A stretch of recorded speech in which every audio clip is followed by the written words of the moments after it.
அறிவு, பலம், வீரம், வயது, இப்படி எல்லா விதத்திலும் சிறந்தவர்கள் கூடியிருக்கிற மாபெரும் சபை அது.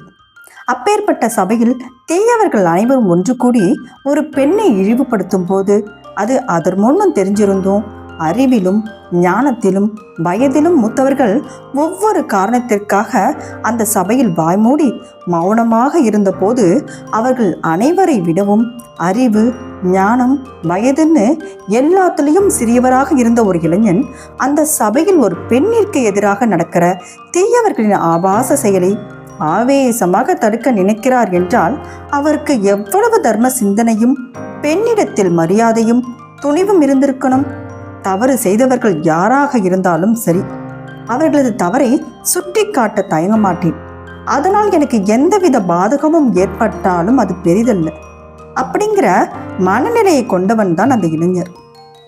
அதனால்தான் அந்த இளைஞனை பகைவர்களில் ஒருவனாக கருதி கொலை செய்த மாபெரும் வீரன் கூட தன்னைத்தானே நொந்து கொண்டு அழுதான்.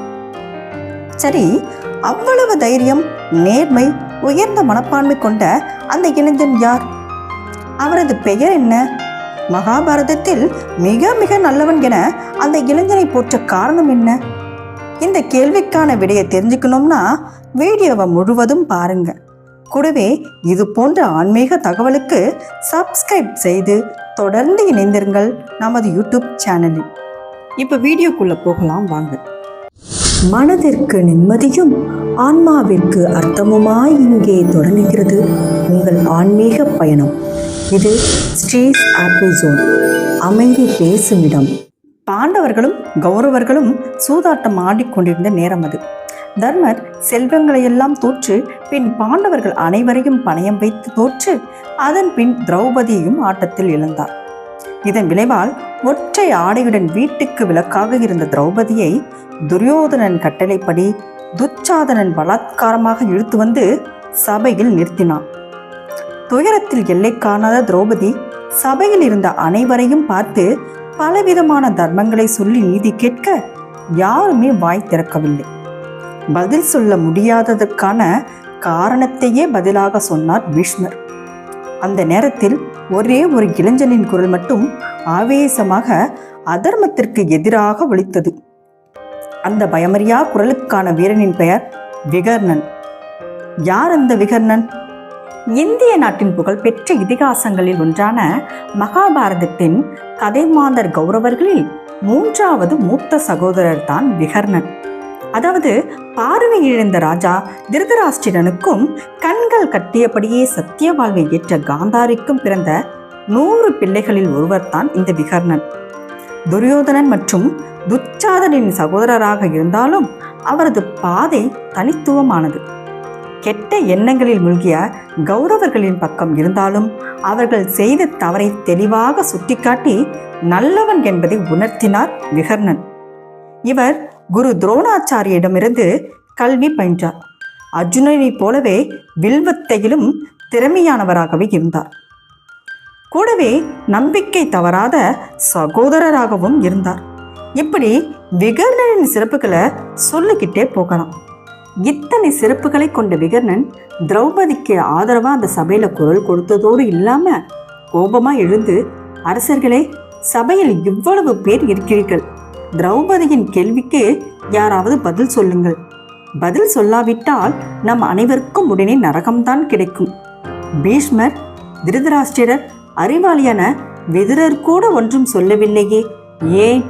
ஆச்சாரிய புருஷர்களும் பரம்பொருளின் உயர்ந்த அறத்தை நுகர்ந்த குருநாதர்களான துரோணர், கிருபர் ஆகியோர் கூட வாயை திறக்கவில்லையே, ஏன்? எல்லா திசைகளிலிருந்தும் எல்லா அரசர்களும் வந்திருக்கிறீர்கள். யாராவது ஒருவராவது உங்களுக்கு தெரிந்த தர்மத்தை சொல்லுங்கள். யாருக்கும் எதற்கும் பயப்படாதீர்கள். ஒரு பெண்ணை மானபங்கம் படுத்துவது பெண் இனத்தையே இழிவுபடுத்துவதற்கு சமம். அப்படிப்பட்ட அதர்ம செயலை வேடிக்கை பார்த்து கொண்டிருந்தால் நமது குல பெண்களை அவமானப்படுத்துவதற்கு சமம் அல்லவா?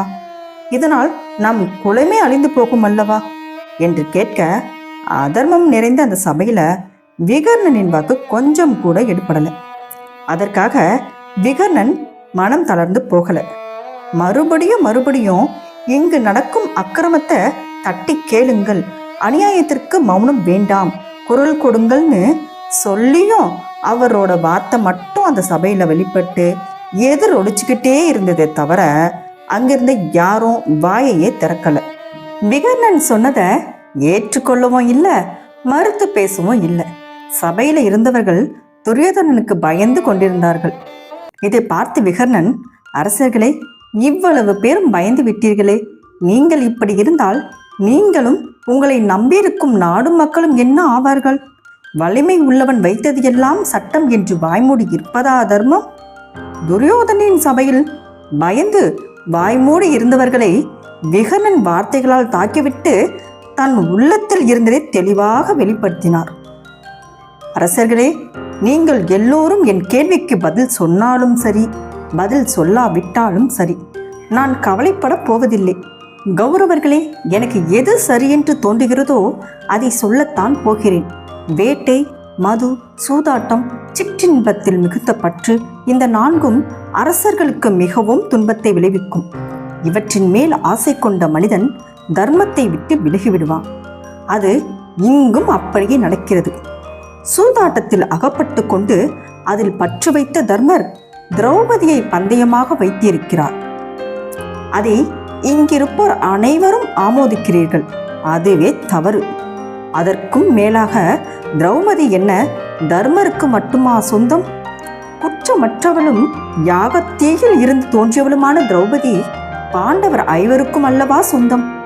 ஐவருக்கும் பொதுவானவளை தர்மர் மட்டும் தன் இஷ்டப்படி எப்படி பந்தய பொருளாக வைக்கலாம்? சரி, அவர் வைத்து விட்டார். சகோதரர்கள் வாய் திறக்க மாட்டார்கள் என்ற நம்பிக்கையில் செய்து விட்டதாகவே வைத்துக் கொள்ளுங்கள். அவராகவா செய்தார்? அந்த நிலைக்கு தர்மரை தள்ளி அவரை தூண்டிவிட்டவர்கள் யார்? திரௌபதியை பந்தயமாக வை என்று சகுனி அல்லவா தூண்டினார். இந்த அசம்பாவிதங்களுக்கு எல்லாம் காரணம் சகுனியே. தெரிந்தும் வாய்மூடி இருக்கிறீர்களே. சரி, அதையும் விட்டுவிடுவோம்.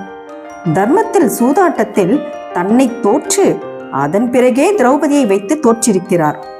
தானே அடிமையான பிறகு அந்த தர்மர் எப்படி அடுத்தவரை அடிமையாக்க முடியும்? அது செல்லுபடியாகாது என்பது எல்லோருக்கும் தெரிந்ததுதானே.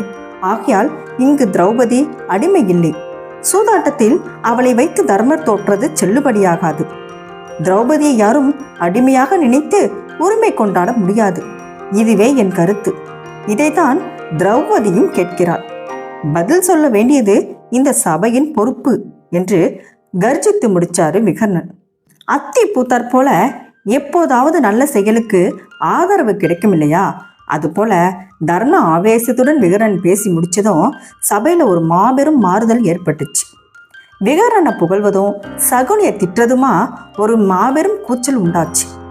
விகரன் பற்ற வைத்த தர்மம் என்னும் சின்னஞ்சிறிய தீப்பொறி பரவ தொடங்கியதை நினைச்சு விகர்ணன் மகிழ்ச்சி அடைஞ்சார். இதனால் சபையில் ஒரு மாபெரும் மாற்றம் உண்டாகும்னு நினைச்ச கொஞ்ச நேரத்திலேயே அது ஒரு பெரு வெள்ளம் வந்து அணைத்தது போல் உணர்ந்தார் விகர்ணன். காரணம், விகர்ணனால் சபையில் உண்டான மாறுதலை பார்த்த கர்ணன் உடனே அவன் கைகளை தூக்கி சபையில் எழுந்த கூச்சலை அடக்கிவிட்டு விகர்ணன் பக்கம் திரும்பினான். விகர்ணா, குலத்தை கெடுக்க வந்த கோடாரி காம்பே, திரௌபதியின் கேள்விக்கு இங்கு யாரும் பதில் சொல்லாமல் இருந்ததிலிருந்தே அவள் அடிமைதான் என்பதை இங்கு எல்லோரும் ஒப்புக்கொள்கிறார்கள் என்பது உனக்கு தெரியவில்லையா? சிறுபிள்ளைத்தனமாக இவ்வளவு பெரிய சபையில் அடக்கம் இல்லாமல் பேசுகிறாய். உனக்கு தர்மமும் தெரியாது, அறிவும் கிடையாது. ஐவருக்கும் பொதுவான தாசியான திரௌபதி ஒற்றை ஆடையுடன் இருந்தால் என்ன, அல்லது ஆடையே இல்லாமல் தான் இருந்தால் என்ன? ஆச்சரியப்பட என்ன இருக்கிறது? சிறுபிள்ளை, உனக்கு என்ன தெரியும்? நீ வாயை மூடு. துருபதனின் மகள் தர்மத்தின் படிதான் வெல்லப்பட்டாள் என்று நானும் இந்த சபையில் உள்ளோரும் கருதுகிறோம் என்று விகர்ணனை அடக்கிய கர்ணன் துச்சாதனன் பக்கம் திரும்பினான். துச்சாதனா, பாண்டவர்கள் மேலுள்ள ஆடைகளையும் திரௌபதியின் ஆடைகளையும் கொண்டு வா போ என்று கட்டளையிட்டான். கர்ணனின் அந்த வார்த்தைகள் விளைவித்த விபரீதம் நம் எல்லோருக்குமே தெரியும். துரியோதனன் மற்றும் கர்ணனின் இந்த அதர்ம செயல் விகரனுக்கு மேலும் கோபத்தை உண்டாக்கியது. தொடர்ந்து தர்மத்திற்கு துணையாக குரல் எழுப்ப ஒரு கட்டத்தில் சபையில் இருந்து வெளியேற்றப்பட்டார் விகர்ணன். தன்னுடைய வாக்கு சபையில் இவ்வாறு கர்ணனால் அவமதிக்கப்பட்டதால் அவரது மனது என்ன பாடுபட்டிருக்கும்? அவர் மனது பாடுபட்டதோ இல்லையோ, அவரை கொன்றவனின் மனம் அழுததாம். ஆம், விகர்ணனை கொன்றவன் விகர்ணனுக்காக அழுதான். குருஷேத்திர போர்க்களத்தில் கையில் கதாயுதத்தோடு களத்தில் இறங்கிய பீமன் தன்னுடன் போர் தொடுக்க முன்வந்து நின்ற விகர்ணனை பார்த்து கடுமையாக எச்சரித்தார். விகர்ணா, என் முன் வராதே, தள்ளிப்போ. நான் உன்னை கொல்வதற்காக களத்தில் இறங்கவில்லை. உன் இரு அண்ணன்களான துரியோதனன், துச்சாதனன் இருவரையும் வதம் செய்ய வந்திருக்கிறேன். பீமனின் வீர ஆவேச பேச்சை கேட்டு விகர்ணன் கடகடவென சிரித்தார். ஏன் பீமா, என்னை வென்றுவிட்டு அவர்களை வெல்ல இயலாதா? என்னை வெல்ல முடியாதென்று பயமா அப்படின்னு சொன்னார். பயமா? எனக்கா? அதுவும் உன்னை பார்த்தா? நல்ல வேடிக்கை. அச்சத்தால் அல்ல, உன் மேல் கொண்ட அன்பால். உன்னை கொல்ல என் கதாயுதம் விரும்பவில்லை. நான் உன்னை கொல்ல முயன்றாலும் கூட என் கதாயுதம் என்னை தடுத்து விடுமோ எனத்தான் அஞ்சுகிறேன். அன்று நீ நடந்து கொண்ட முறையை என்னோடு என் கதாயுதமும் அல்லவா பார்த்து கொண்டிருந்தது. என்னைப் போலவே அதற்கும் உன்மேல் அன்பும் மரியாதையும் உண்டு. தப்பி பிழைத்து போ அப்படின்னு சொன்னாரு பீமர். இதை கேட்ட விகர்ணன் மீண்டும் சிரிச்சாரு. பீமா, அன்று என்ன நடந்தது? எதை பற்றி பேசுகிறாய் நீ? உன் கதாயுதம் என் மேல் அன்பு செலுத்த வேண்டிய அவசியம் என்ன அப்படின்னு கேட்க, அன்று கௌரவர்கள் சபையில் பாஞ்சாலியை உன் அண்ணன் துச்சாதனன் குவேல் உரியும் போது மெய்ஞானியான பீஷ்மர் கூட வாய்மூடி மௌனியாகத்தானே இருந்தார். அதர்மம் தலைவிரித்தாடிய அந்த சந்தர்ப்பத்தில் தர்மத்தின் பக்கம் நின்று குரல் கொடுத்தவன் நீ மட்டும்தான். அநியாயம் நடக்கிறது, நிறுத்துங்கள் என்று அறை கூவியவன் நீ ஒருவன்தான். பெண்ணை மானபங்கம் செய்ய முயல்வது கண்டு பதைத்த உள்ளம் உன் உள்ளம். நாங்கள் ஐவரும் கையால் ஆகாதவர்களாகவே இருந்தோம். பாஞ்சாலியின் பொருட்டாக நீ குரல் கொடுத்ததால் அது உன் அண்ணன் துரியோதனனுக்கு ஏற்பாக இருக்காது என்பதையும் நீ யோசிக்கவில்லை. அறத்தின் பக்கமே நின்றது உன் மனம். ஒரு பெண்ணுக்கு நேரும் அவமானம் கண்டு துடித்தது உன் நெஞ்சம். அந்த உயர்ந்த நெஞ்சை என் கதாயுதம் பிளப்பதை நான் விரும்பவில்லை. தயவு செய்து தள்ளிப்போ, அல்லது இன்னொரு யோசனை சொல்கிறேன் கேள். உடனே விகர்ணன், அதென்ன இன்னொரு யோசனை? அதையும் தான் சொல்லேன், கேட்போம் அப்படின்னு சொல்ல, நீ எங்களுடன் சேர்ந்து விடு. பாண்டவர்கள் உன்னையும் சேர்த்து 6 பேராக இருப்போம். உனக்கும் அரசு வழங்கி முடிசூட்டுகிறோம். பாஞ்சாலியின் மானத்தை காக்க குரல் கொடுத்த உன் தலையில் முடிசூட்டி பார்க்க விழுகிறது என் மனம். என் விருப்பத்தை நிறைவேற்றி. விகர்ணன் கிட்ட இப்படி கோரிக்கை வச்சாரு பீமன். உடனே விகர்ணன் சிரிச்சுக்கிட்டே, பீமா, நான் அறவழியில் நிற்பவன் என்று சொன்னாயே, அது உண்மைதான். அன்று மட்டுமல்ல, எப்போதும் அறத்தின் வழியில் தான் நான் நிற்பேன். அன்று பெண்ணின் மானம் சூறையாடப்படும் நிலையில் அதன் பொருட்டை எதிர்த்து குரல் கொடுப்பது எனது அறம். எனவே எதிர்த்து குரல் கொடுத்தேன். இன்று யார் தரப்பில் நியாயம் இருந்தாலும் நான் சார்ந்திருக்கும் என் அண்ணன் தரப்புக்காக நான் போரிடுவதே நியாயம். வெறும் மகுட ஆசைக்காக என் அண்ணனை விட்டு விலகிவிடுவேன் என்றா நினைத்தாய்? என்னை தாண்டித்தான் நீ துரியோதனனை அடைய முடியும். பீமா, நீ ஒரு உண்மையான சத்திரியனானால் நீ முன்பு செய்த உன் சபதத்தை நிறைவேற்றிக்கொள். இயலுமானால் என்னை நோக்கி உன் கதாயுதத்தை பிரயோகித்து பார்னு பீமனிடம் விகர்ணன் சொல்ல, விகர்ணனின் இந்த துடுக்கான பேச்சு பீமனுக்கு கடுமையான கோபத்தை உண்டாக்கியது. தேரிலிருந்து குதித்து பாய்ந்து சென்று விகர்ணனை தாக்கினார் பீமன்.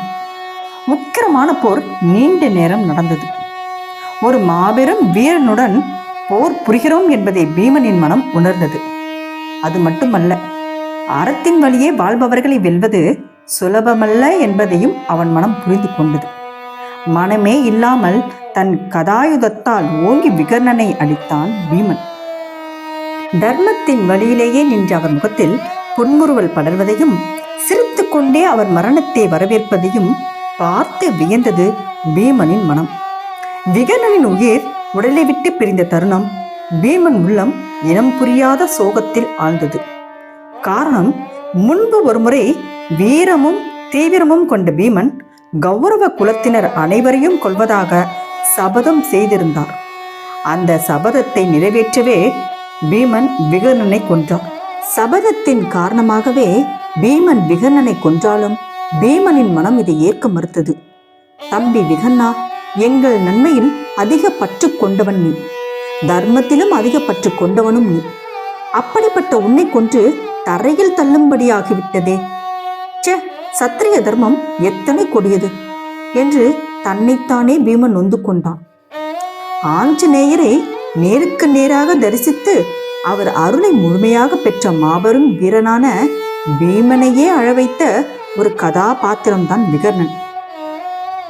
கௌரவர்களான துரியோதனனையும் அவன் சகோதரர்களையும் செய்த தீமைகள் எல்லாம் விவரித்த வியாசர் அவர்களின் நல்லவனான விகர்ணனின் தர்ம ஆவேசத்தையும் பதிவு செய்திருக்கிறார் என்றால் விகர்ணனின் புகழை சொல்லவா வேண்டும்? இந்த இடத்துல எல்லாருக்கும் ஒரு கேள்வி எழும்.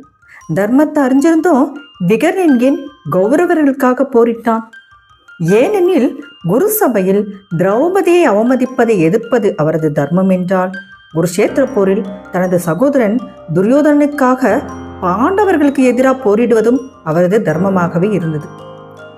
தர்மம்தான் வெல்லும், அதாவது பாண்டவர்கள் தான் வெல்வார்கள் என்று தெரிந்திருந்தும் குருஷேத்திர போரின் போது அதர்மத்தின் பக்கம் நின்று தர்மத்தின் மீதான நம்பிக்கையின் காரணமாக போரிட்ட தர்ம வீரன்தான் விகர்ணன்.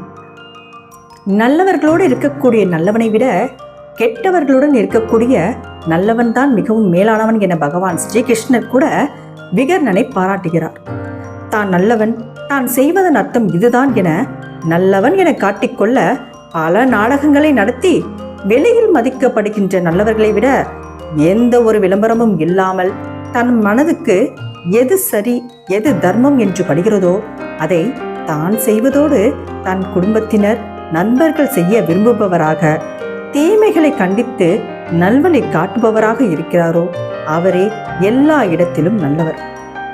விளம்பரம் கொடுத்து நல்லவன் என காட்டிக்கொள்பவர்கள் பலர் இருக்க, விகர்ணனைப் போல மறக்கப்பட்ட பல நல்லவர்கள் இன்றும் இருக்கத்தான் செய்கிறார்கள். இந்த வீடியோ உங்களுக்கு பிடிச்சிருந்தா மறக்காம லைக் பண்ணுங்க, ஷேர் பண்ணுங்க, சப்ஸ்கிரைப் பண்ணுங்க.